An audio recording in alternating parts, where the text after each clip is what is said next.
So I was locked up the other night, right? For some bull stuff, right? Old aggravated assault charge. And they pulled me over. I didn't know that the citation that I forgot to pay, I had forgot to pay it. So they had a warrant on my name. So ultimately, by the time they caught up to me, they was able to, confiscate me and made me go in and tell me I had a warrant, just to arrest me and tell me I had a warrant, which was futile and futile and a waste of time. But I got some vitally important information that night in that cell. I've always had sleep apathy, whatever you want to call it, when you're visited by ominous presence in your sleep, whether they come to you vividly in your dreams and you have to physically fight them, or whether they come to you and just suppress your body and you can't actually see them, but you can feel them. Not so much voices, but that night in that jail cell a couple nights ago, when I was in there, I had the first dream where I can actually hear them talk. Well, the second time I can hear them talk to me. It's been happening my whole life, and it's been more vivid ever since my early 20s. But I'm riding with some family members, and some family members get upset with me. Family members of the faith, and one of them is gone, and I'll talk about familiar spirits another time, but one of them is actually gone and they're not here anymore. But I always have a dream about that particular person. But the family members had threw me out the car, and they told me the reason why they had thrown me out the car is because I denounced God. And I said, how did I denounce God? And they took this drink. I said, well, don't hand me my drink.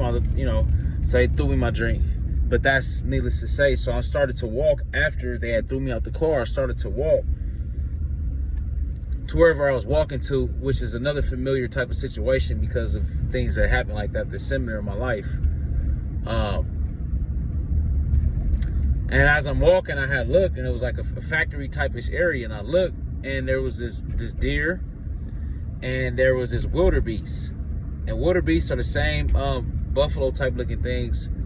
They almost look like football players because they got that big hunchback like that. They look like they like a fullback with a 34 number on or something. Like they got 34 on or something. But they're the same ones that ran over Mufasa and Scar and Lion King. They're the same ones that ran over him, which was another interpretation of that dream, which was crazy. But that same another interpretation just hit my mind. But that same wildebeest and a deer standing next to it. First, it was a woman, and she almost looked like character movies. The movies and the character with that long blonde hair and that long robe, like almost like wizardish. It looked like a Wiccan or something. You know what I'm saying? Like a sorcerer, like a dream teller or something. She looked like that.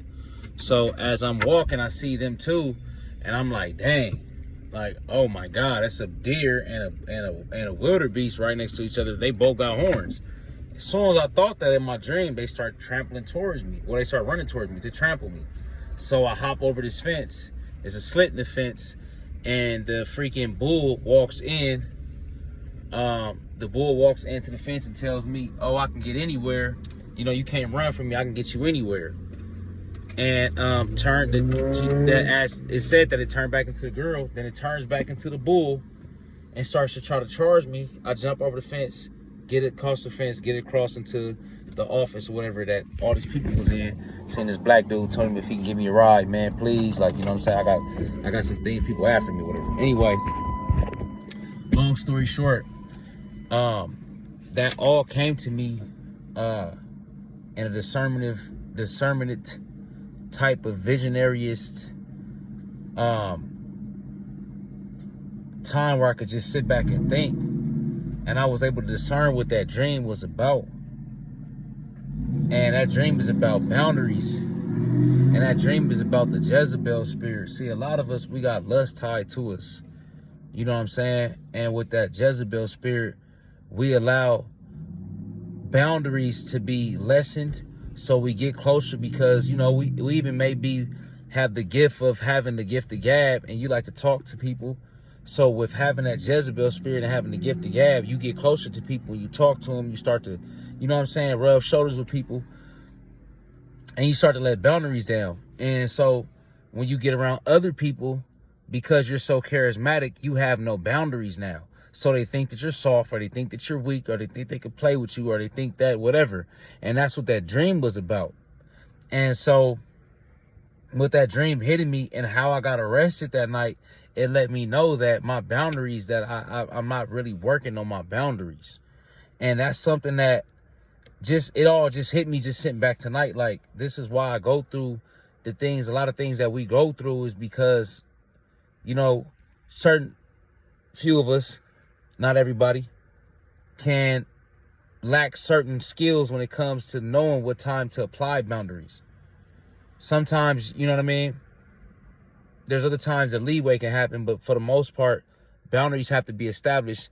And when you have not done that for so long, or you've tapped into the Jezebel spirit, because that was definitely Jezebel's spirit, but that was also a way to let me know boundaries, the fences, jumping over fences, that thing getting inside of fences, the fences having a slit in it. All that was about boundaries. So it's just important to really catch certain things, because it's like how the scriptures say, you know, that one spirit left and came back and invited 7 more, and now that person is in worse state than he was the last time. Before that first spirit left and came back, because all it needs is a home and a host, and it invites a party of them over because it's his home. He's got other brothers and sisters and cousins and homies. They all kicking it now on your frame too. So now you worse than the last time. You know what I'm saying? So not to get too preachy on that, but I definitely wanted to point out that boundaries, if you don't have them up, it allows bad things to happen into your life. Other people, that's another thing. Other people that on the outside looking in, they might not perceive it to be that way. And it doesn't matter. The more you grow, you see that it doesn't matter what people perceive things to be. It matters what they are. And that's another scripture in the Bible. You know what I'm saying? We perceive things with faith. We're not supposed to see things at how they are. We're supposed to see things at how God gonna make it be. You know what I mean? It's funny. It's twisted up like that. I've been reading some verses I can just totally say, and some verses I can't. But you guys know what I mean. And I just feel like, you know, boundaries is everything, man. So really work on that. That's something that hit me tonight. That was something that was heavy tonight. I got a whole lot more dreams, man. I be having crazy dreams. And people may tell you sometimes, oh, your dreams don't mean nothing, man. Your dreams, it's just a dream. Nah, your dreams is everything. And a lot of times your dreams is telling you stuff, but because we could be so like out of the loop with God, or so under sedation. Sometimes too many cigarettes, sometimes too many vapes, sometimes too much alcohol, sometimes too much television, sometimes too much of anything can take away from your interpretation of when you have a dream. And I know that they say that the pineal gland gets closed when it's a lot of highly sedated things coming into your body. So it's almost like how they say third eye. You can't see the perception of envisionary, I was gonna say the S word, but envisionary type of situations. So when you dream, you're actually doing replays. You're actually having time to refocus on your mind and reflect. And with that third eye, it's starting to see exactly what was going on in life, and it's breaking it down, because now you have time to sleep and process and slowly process what was going on. But when you're heavily sedated and you got other stuff going on in your life, you can't see that clearly, what is trying to be conveyed to you in real life form, in real life time that you living in. So that's all. I just had to break that down real quick, man. You know what I mean? Boundaries and that Jezebel spirit, man, it lets boundaries in too much. And yes, Jezebel was a girl, but the spirit of anything can inhabit anybody and any animal at any time. The spirit is something. I know Jezebel was a girl, but if you have the spirit of Jezebel, you're lustful, and you have an eye for lustfulest things. Not saying that I do, but it can attach itself to people who are charismatic, is what I'm saying. If you're charismatic and you run across the wrong type of attention, all it takes is a bump of a shoulder for you to exchange energy with somebody. And now next thing you know what I mean? You wrapped up in it. But that's what I have for y'all tonight, man. I hope y'all get that and understand that. We on all water, man. We're finna cut back on sweets. It's time to get serious again. It's time to lock in. Y'all have a good night.